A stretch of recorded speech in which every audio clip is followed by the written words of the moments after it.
Multifactorial es un problema, porque ¿dónde dice etiología aquí, por favor? No dice etiología, no dice la causa del asma es tal cosa.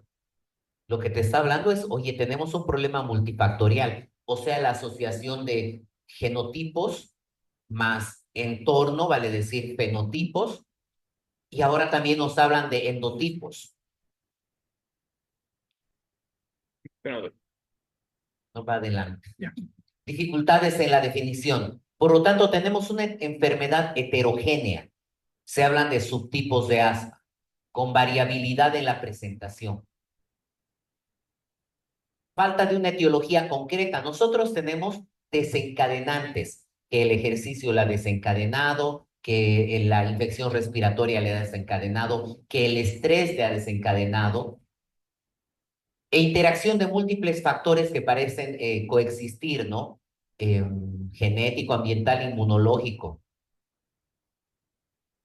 Alta frecuencia en la población. 300 millones de asmáticos dice que tiene OMS el mundo. 10% de la población. Oye, es alto, ¿no? Evolución variable de la enfermedad. Hay personas a las cuales su asma remite de manera espontánea incluso o con tratamiento, y luego al paso de varios años la enfermedad nuevamente reemerge. Tiene un comportamiento caprichoso, ¿ok? Y respuesta variable al tratamiento. Muy bien, entonces entendemos que este problema del asma, difícil de definir, frecuente, inflamatorio, tiene una carga a nivel mundial. Entonces, en esta publicación nos hablan de cuál ha sido la carga comparando los 90 con el 2019. ¿Ok? ¿Qué nos dice aquí? Nos dice que 13 millones de días de ausencia escolar se registró en 2003. 13 millones de días de ausentismo escolar. Si nosotros tratamos de interponer ese número a lo boliviano, podríamos sacar, este es un cálculo totalmente grosero, ya, pero más o menos para inferir que al menos 7 millones de días de escuelas, de días de escuela se pierden por asma en una población como la boliviana. No tenemos un estudio así de días de escuela perdidos. Sería algo muy interesante para estudiar. ¿Qué más nos dice? Nos dice, oye, los niños con asma necesitan un manejo formal de la enfermedad para reducir el número de años de vida ajustados por discapacidad. Esta es una forma de evaluar una enfermedad a través de los DALIs y calculan cuántos años de vida ajustados por discapacidad te hace perder una enfermedad. Y asma, que es frecuente, es una enfermedad que tiene una alta carga. En 2019, 12.900 niños murieron por asma. Y ahora, si comparamos lo que han sido los 90 a lo que han sido finales del 19, en términos generales, la carga de asma ha disminuido a lo largo del tiempo. Tenemos menos asma que lo descrito en los 90. ¿Ok? Aquí nos muestran un mapa con relación a cómo estamos a nivel mundial, con relación a estos años de vida perdidos por la enfermedad. Algunas publicaciones nos hablan acerca de, oye, esto de vivir con asma. Entonces, se hacen diferentes tipos de estudios. En algunas ocasiones hacemos de estas encuestas en las que tenemos múltiples preguntas, o en otras ocasiones nos reunimos con las personas, ¿no? Y decimos, oye, ¿qué les parece su asma? ¿Qué tal es esto de vivir con asma? Y la persona dice, oye, feo es vivir con asma. ¿Ya? ¿Por qué? Porque pierdes años de calidad de vida por asma.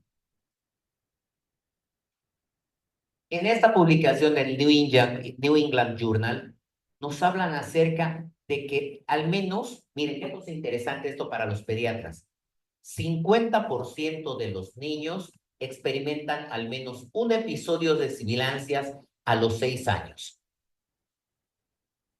A ver, imagínense eso, a ver, ¿cuántos niños nosotros tendremos menores de 6 años? De repente con los datos del censo podemos tener una pirámide demográfica, pero en términos generales, pues vamos a tener una enorme cantidad de niños con sibilancias durante el... Sin embargo, la inmensa mayoría de los casos no van a desarrollar asma.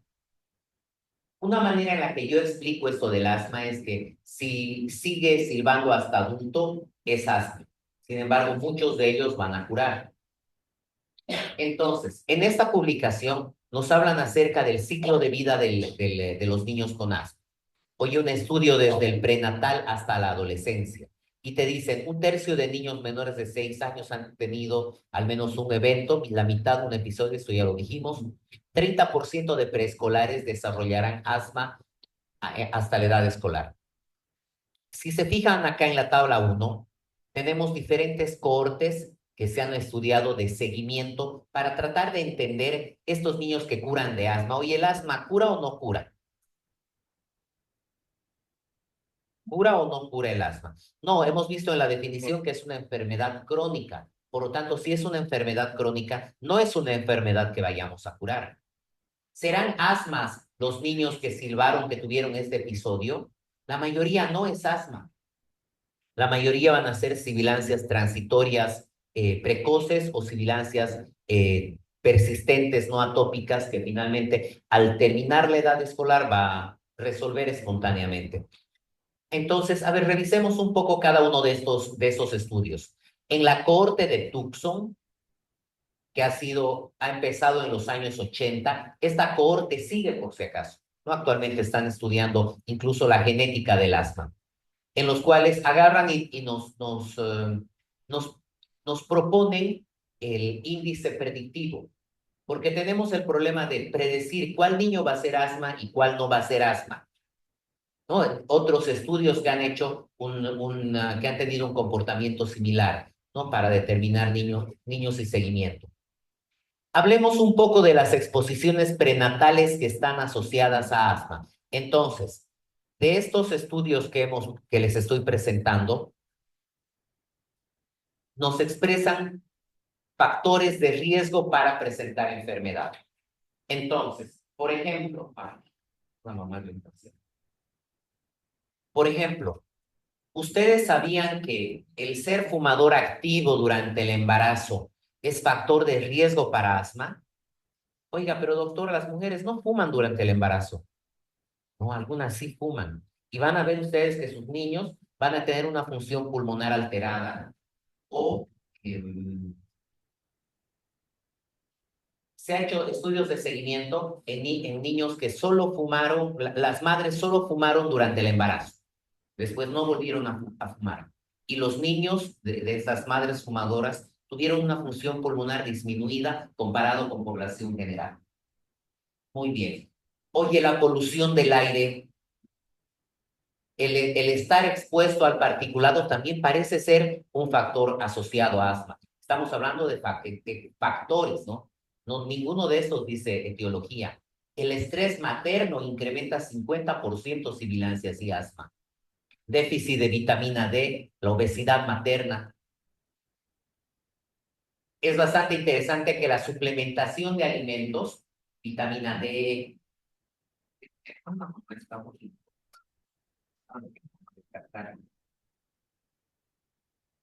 síndrome de Cartagena, bueno, estábamos en el suplementar vitamina D parece que es buena cosa. El alimentarse, ácido fólico y suplementos, estos ácidos grasos, parece que es una cosa que mejora, evita que haya asma. Antibióticos maternos incrementa el riesgo de asma.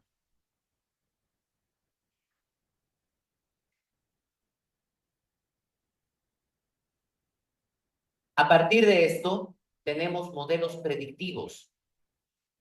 ¿Se acuerdan que habíamos hablado de la corte de Tucson? La corte de Tucson empieza en 1980, en el cual hacen seguimiento a niños a lo largo y los ven crecer. Ok, ahorita. En la corte de Tucson ven 800 niños y los ven crecer a lo largo del tiempo. Y a partir de esta corte y de las otras cortes, te sacan índices predictivos. ¿Cuáles son los componentes que han utilizado? De repente han utilizado el diagnóstico por un doctor de asma en los padres, el diagnóstico de eczema en el niño, la eosinofilia, sibilancias no relacionadas al resfrío, rinitis entre los 2 y 3 años. A partir de esto te construyen índices predictivos. Hay diferentes tipos de índices predictivos. Otro índice predictivo inglés y que si se fijan, les estamos dejando el documento como para que lo puedan revisar luego. Los índices predictivos son similares en los elementos que toman en cuenta. Mira, cómo este toma en cuenta la interferencia en la actividad física, o los grados de disnea, o la presencia de estos gatillantes, ¿no? Que es jugar, reír, dermatitis atópica, historia de sibilancias en los padres, y te da un rango de score. ¿No? Otros scores. No vamos a entrar mucho más allá de estos, pero presentarles que a nivel mundial existen diferentes tipos de índices predictivos, todos ellos más o menos utilizan semejantes. Actualmente, la manera como nos explicamos el asma es que por algún motivo existe un desbalance TH1, TH2, y en los cuales a su vez vamos a tener fenotipos de asma con alto TH2 o con bajo TH2, que pueden tener inflamación neutrofílica o inflamación eosinofílica. Y en función al tipo de célula involucrada, nos proponen diferentes tipos de mecanismos. Oye, la utilización de los anticuerpos monoclonales anti-IL-5, IL-13, como lo siguiente que se viene en el control de manejo del asma. Doctor, ¿vamos a utilizar esto? No creo, no tenemos en Bolivia. Y esto está indicado para casos graves de asma. El omalizumab es el más cercano que tenemos, que es un anticuerpo monoclonal anti-IgE. Pero el problema está que como asma no tiene diagnóstico, no tiene etiología, existen muchos factores involucrados. También hay el rol de los virus en asma. En esta publicación nos muestran cómo es el comportamiento a lo largo de la vida con relación a los virus, a los diferentes tipos de virus que tenemos. Se ha encontrado asociación entre rinovirus y asma. Se conoce que hay asociación entre bronquiolitis y asma. Y uno dice, oiga, doctor, ¿bronquiolitis produce o no produce asma? Y la respuesta es, parece que depende del virus. Parece que la lesión citopatogénica no es la misma en sincitial respiratorio que en rinovirus. Parece que el rinovirus produce asma. Entonces, no sé si lo podemos ampliar esta tu imagen porque no la veo bien. Claro. Mis lentes nuevos deben ser.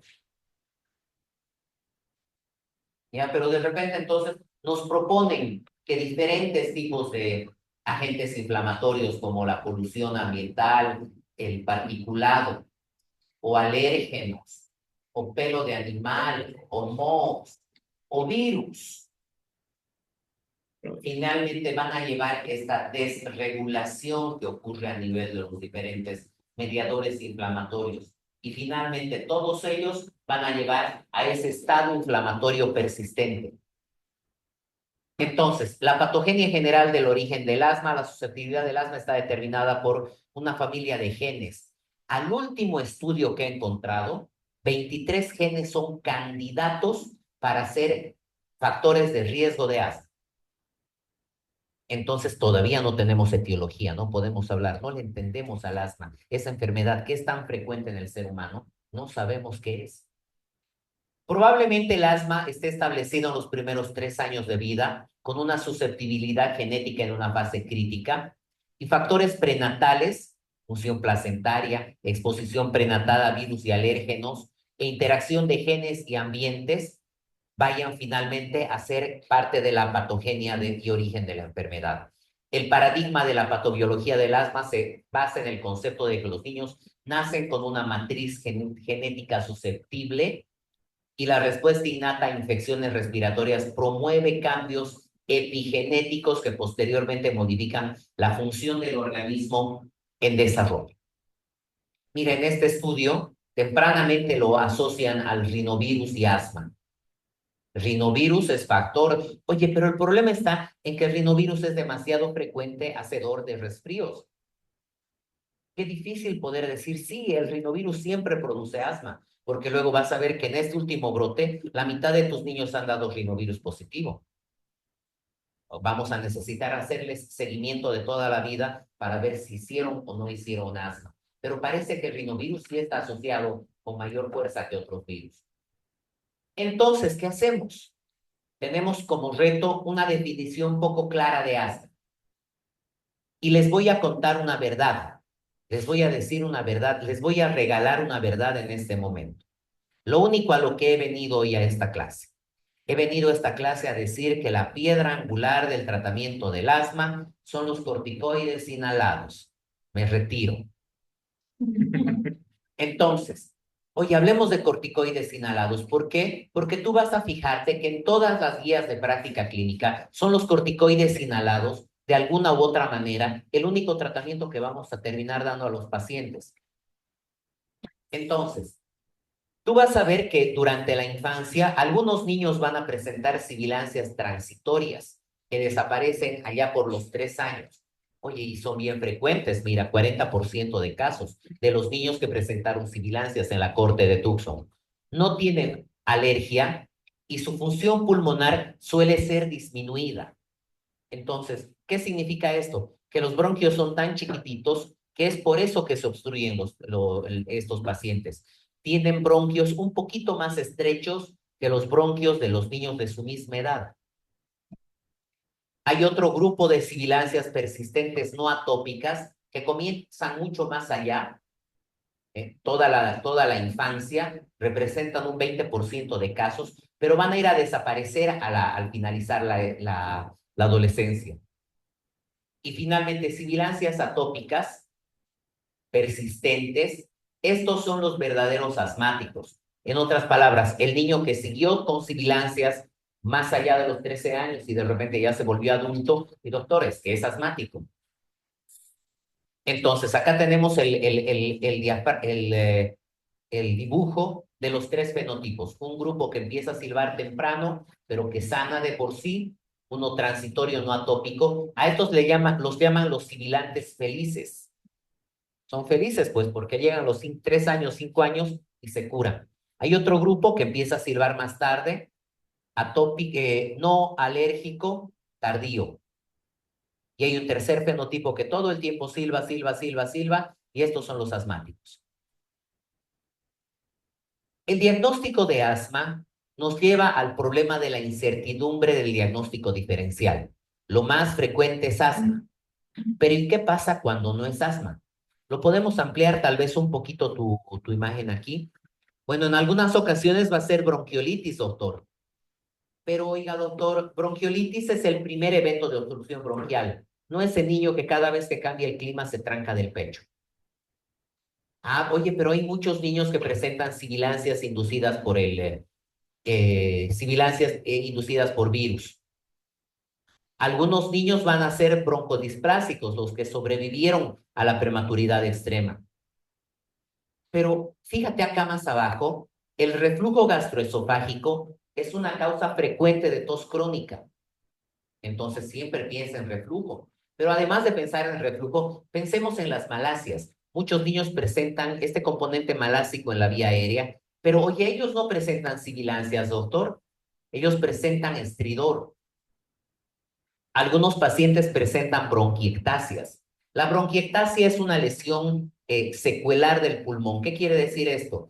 En algunas ocasiones la inflamación crónica, la infección crónica, lleva a la destrucción de la muscular y esta muscular se infla como una bola, como un globo y hace que el moco permanezca ahí trancado. Lesiones secuelares a largo plazo. Niños con fibrosis quística, piensas acá. Alergia alimentaria. Oye, ataques de pánico. Hay algunos pacientes que presentan crisis de tos.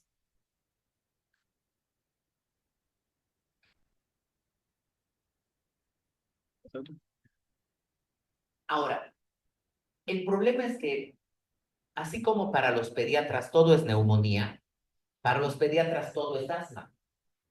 Silva es asma, cuando en realidad no es tan así, ¿no ve?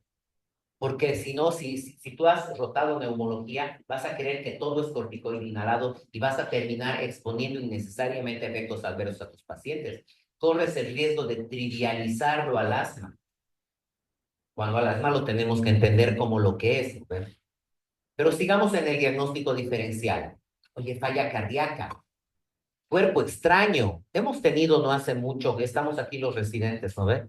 Hemos tenido no hace mucho un cuerpo extraño, asma, que se nos ha pasado por aquí y finalmente lo hemos resuelto. Y mira, no actualicé, esta charla no está actualizada. Ya, ni modo.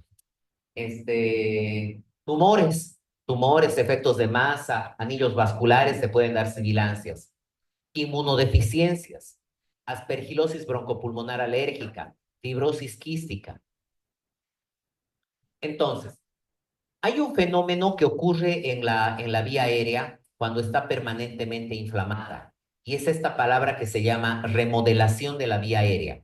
Remodelación de la vía aérea es como cuando te decían, no hagas tu cara fea porque se va a quedar así, ¿ya? O sea, la vía aérea se acostumbra a quedarse inflamada, y esta remodelación de la vía aérea, las únicas drogas que han demostrado lograr detener ese proceso son los corticoides inhalados. Ninguna otra logra disminuir este proceso. Por lo tanto, es esencial instaurar precozmente un tratamiento controlador adecuado en la infancia.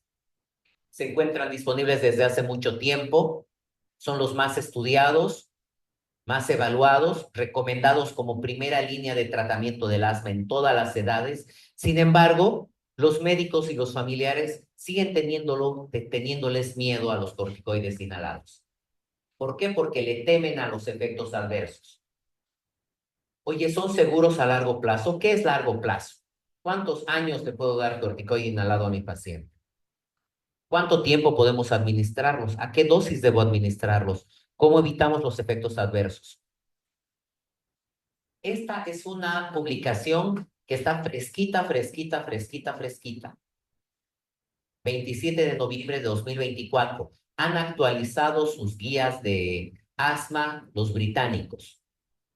Entonces es una cosa interesante. Los revisemos a ver qué podemos hacer. ¿Lo podremos ampliar aquí esta parte de acá? Y entonces, ¿qué nos están diciendo? Nos están diciendo, si tú tienes un niño entre 5 y 16 años, hágale la fracción de óxido nítrico exhalado en un paciente con historia sugestiva de asma.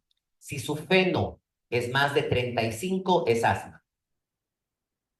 Feno tenemos disponible, doctor, a partir de febrero. Entonces, ¿qué es esto del feno? Es inflamometría. Es medir cuánto óxido nítrico exhalado tiene el paciente. Porque resulta que cuando el valor es elevado, el paciente tiene una inflamación que correlaciona muy bien a inflamación eosinofílica. Por lo tanto, a este paciente pues le tienes que dar corticoide inhalado. Si no tuvieses disponible el feno, puedes hacerle una espirometría con broncodilatador, que tenemos disponible para hacer espirometría. Si te incrementa más de 12%, pues es asma.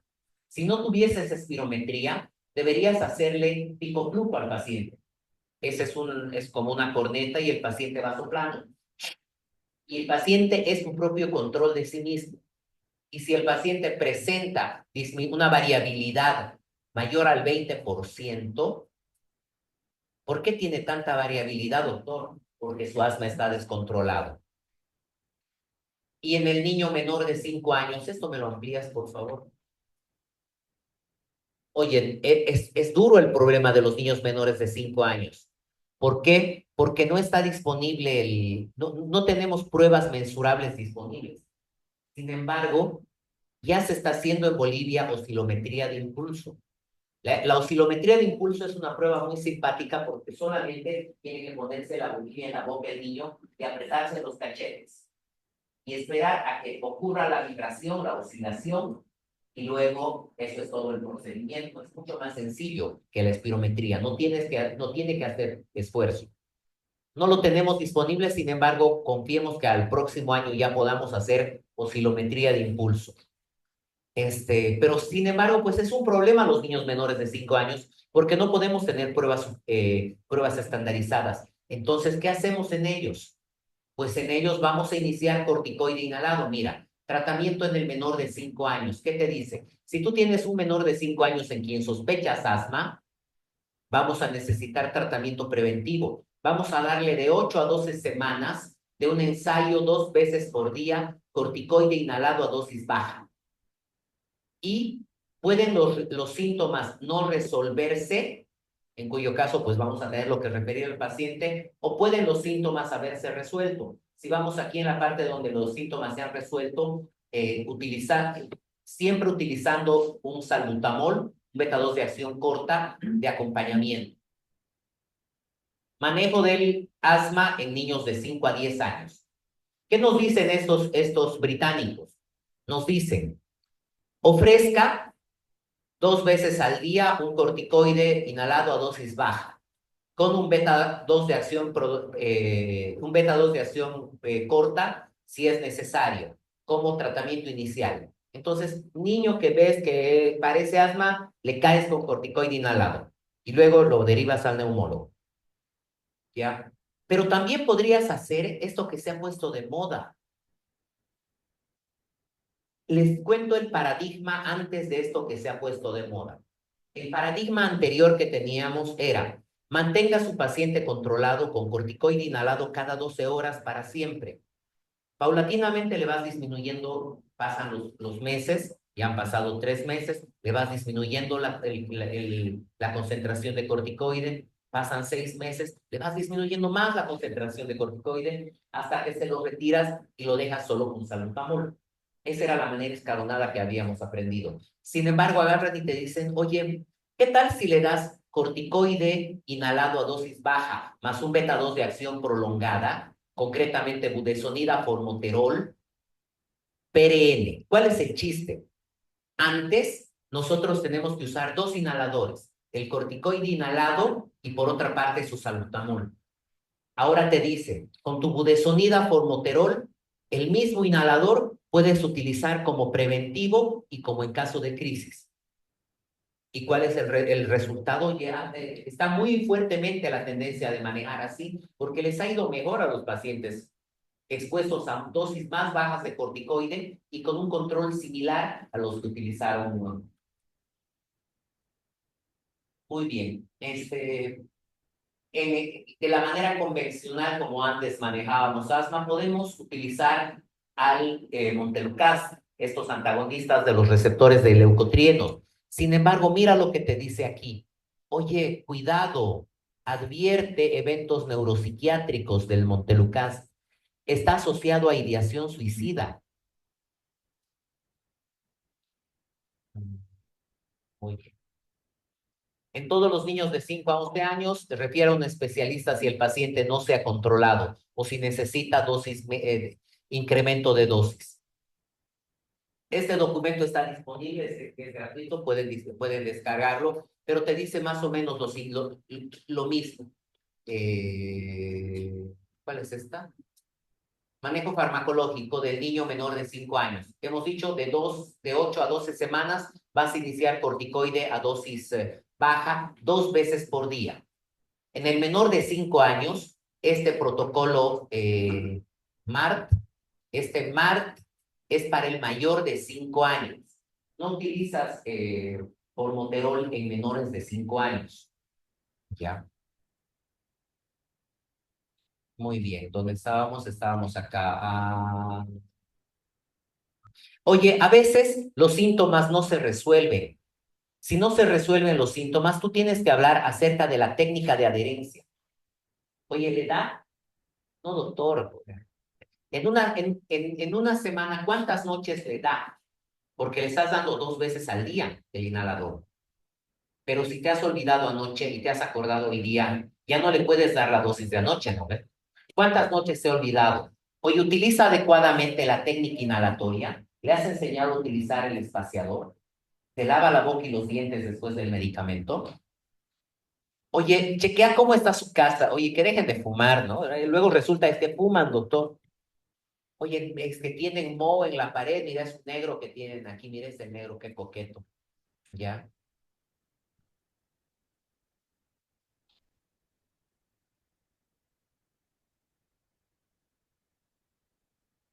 Derive al especialista si fuese necesario.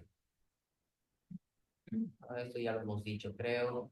Oye, y puedes ir disminuyendo la terapia de mantenimiento, ¿ya? Tienes entonces lo que nos está aportando esta guía, que no es algo nuevo, el Gina ya nos había hablado de esto mismo que les estoy planteando, pero lo interesante de esto es que acaba de salir esta guía, y sales, se las estoy planteando. Este, Ir disminuyendo la dosis de corticoide inhalado. La idea es lograr tener a tu paciente asmático controlado. Controlado quiere decir no síntomas de día, no síntomas de noche, no síntomas durante el ejercicio, no necesitó salbutamol, no han necesitado los papás ir a la escuela, a faltarse a la escuela o al trabajo por la enfermedad. Logras controlarlo a tu paciente y disminuye la intensidad del tratamiento. La idea es que logre controlarse con la menor dosis posible de corticoide inhalado. Hay este tema de la adherencia. ¿Por qué? Porque hay problemas para definir adherencia, pero en general es mal adherente el que adhiere menos de 80% al tratamiento. El que pela cada 10 2, el que pela 3 de cada 10 ya está mala su adherencia. Así lo podríamos decir. Y existen diferentes elementos que hacen que un paciente pierda la adherencia al tratamiento. A ver, imagínense, señor, le voy a dar este inhalador a su niño para siempre. Para siempre, doctor. Bueno, no para siempre, ¿no? Pero mientras venga conmigo a la consulta, o sea, es difícil eso, ¿no? Largo tiempo. Oye, el tema socioeconómico. ¿Y cuánto cuesta su corticoide inhalado, doctor? Oye, y la complejidad del tratamiento, que tienen que lavarse la boca, que tienen que hacer una maniobra durante la inhalación, los medicamentos aliviadores. Oye, el sistema de salud, ¿han visto cómo es el sistema de salud pública que tenemos? Lo relacionado al paciente, el paciente también es un ser humano que no aplica la medicación. Oye, es interesante que los pacientes cuando vienen a vernos mejoran y mejoran porque se adhieren al tratamiento. Casualmente, antes y después del tratamiento, de la visita al médico, el paciente va a estar impecable, como los diabéticos y su hemoglobina glucosilada. Hablando de comorbilidades de asma, es importante hablar de comorbilidades porque 98% de sus pacientes con asma van a componer con corticoide inhalado, pero 2% no. En ese 2% tú tienes que decir, oye, ¿no tendrá una rinitis alérgica? ¿No tendrá una alergia alimentaria? ¿No tendrás pergilosis broncopulmonar? Oye, la obesidad, la disfunción de cuerdas vocales, el reflujo. Entonces tenemos diferentes comorbilidades que están asociadas a incrementar el que tu asmático no se controle. Múltiples sensibilizaciones, esofagitis eosinofílica, rinosinusitis, apnea del sueño. Los niños que roncan son más difíciles de poder controlar. Contrólale su apnea del sueño o su reflujo y el paciente va a mejorar. La obesidad. La obesidad es un factor de riesgo en sí mismo de descontrol de asma.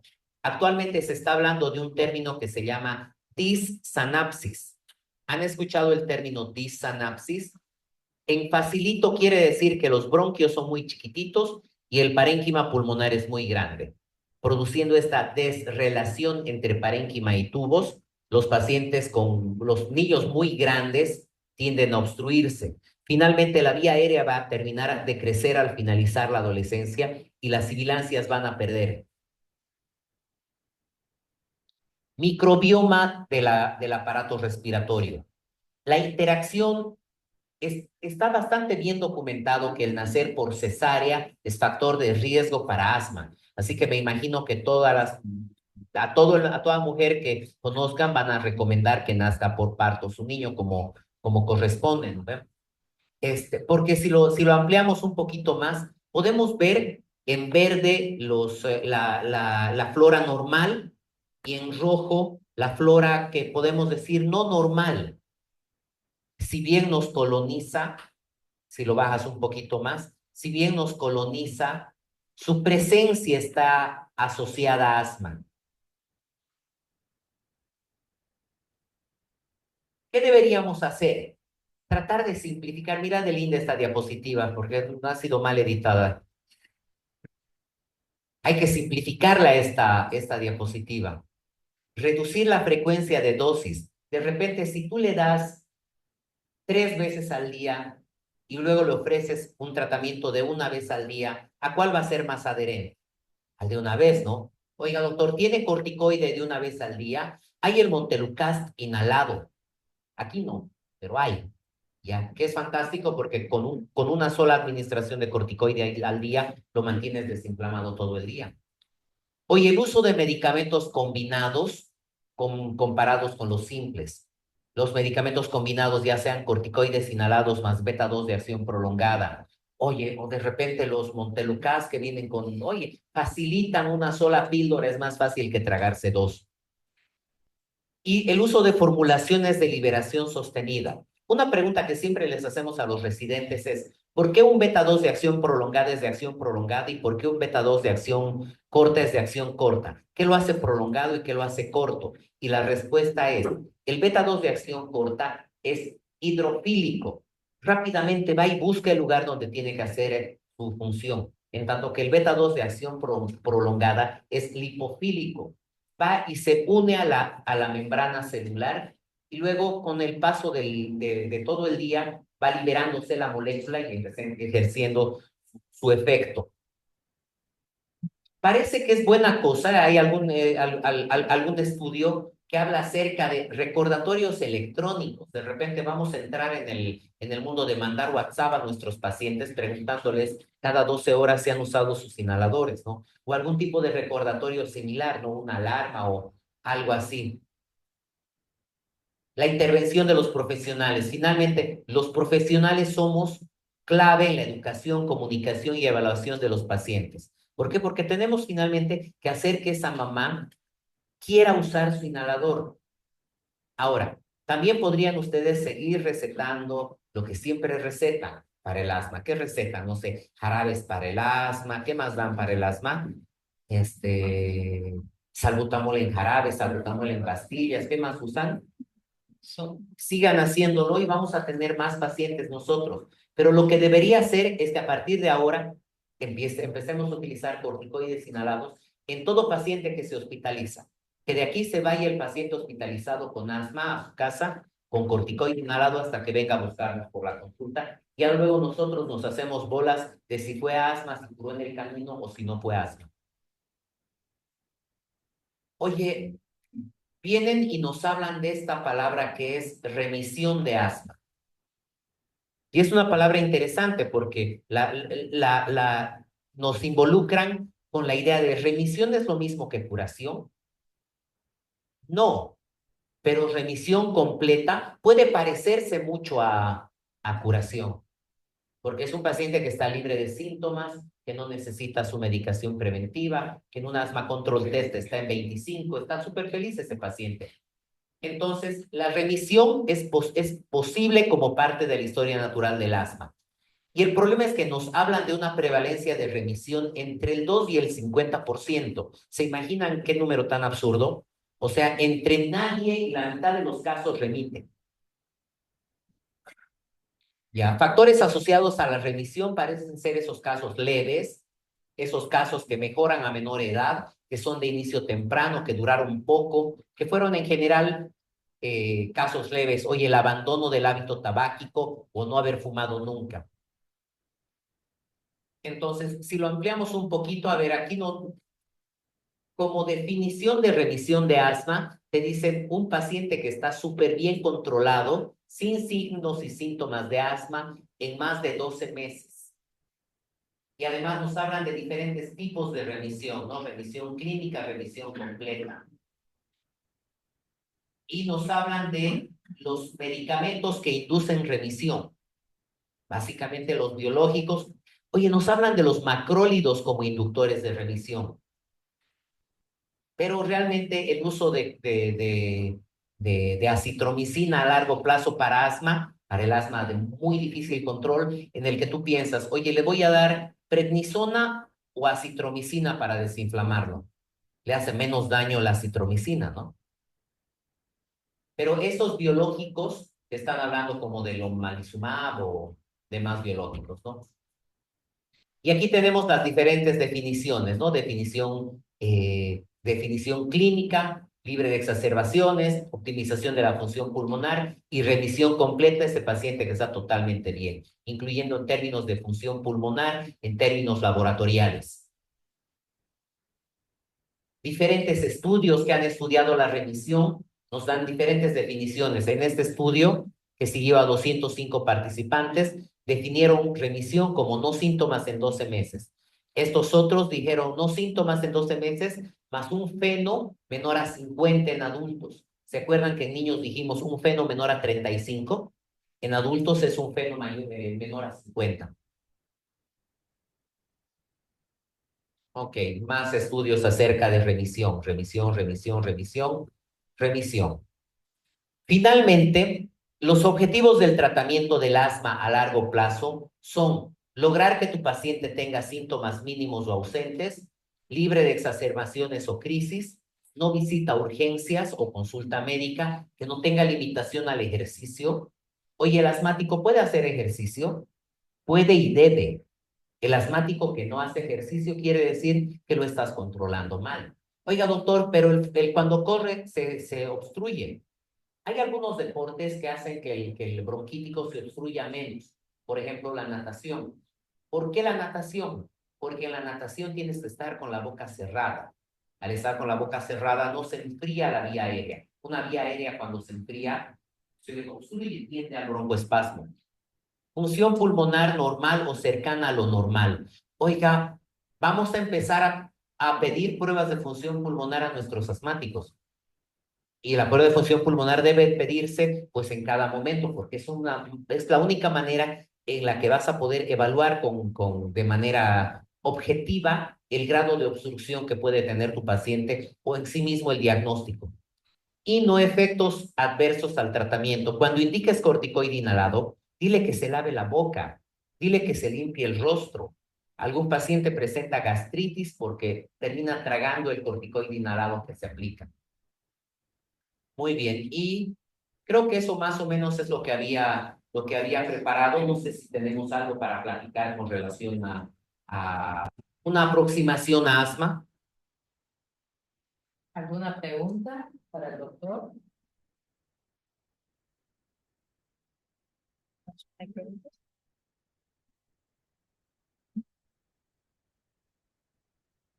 Me imagino que los R3.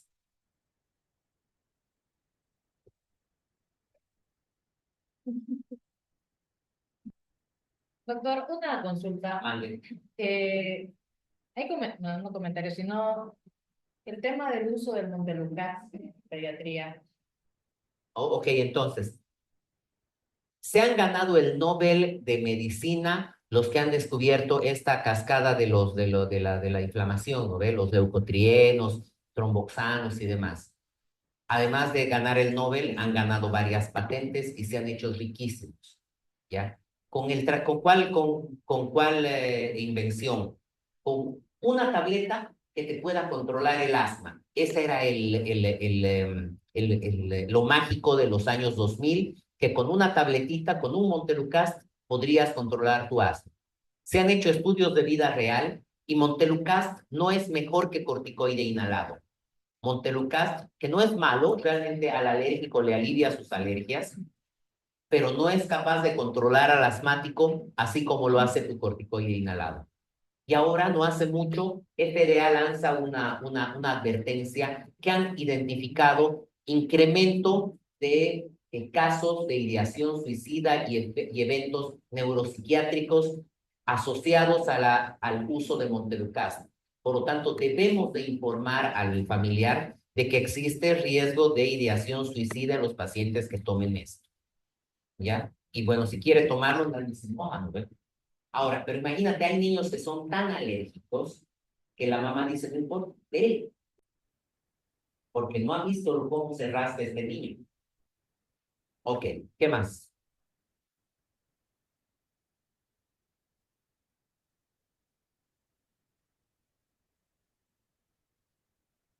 Doctor, aquí hay una pregunta en el Zoom, perdón, ahorita fue.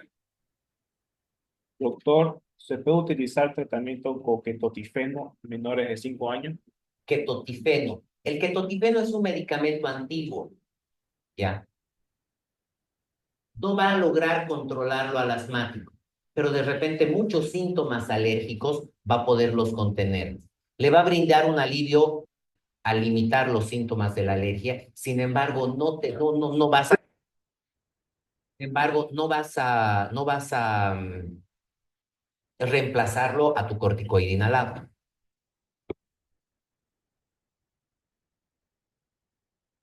Doctora, teofilina no es mejor que el corticoide inhalado. Entonces, vas a utilizar un medicamento que no es mejor. Además, me da síntomas sistémicos, doctor. Lo bonito del corticoide inhalado es que su dosis es tan pequeña que apenas se absorbe y manteniéndote el bronquio desinflamado, por lo tanto, libre de síntomas. Pero sí, sí está descrito. No lo utilizamos.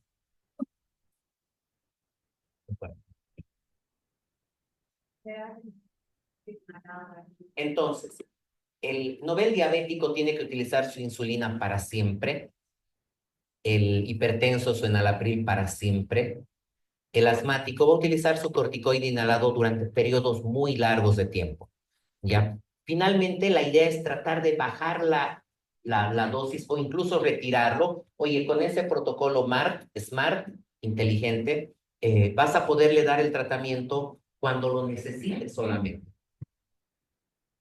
Muy bien. Bueno, un fuerte aplauso para el doctor. Muchas gracias.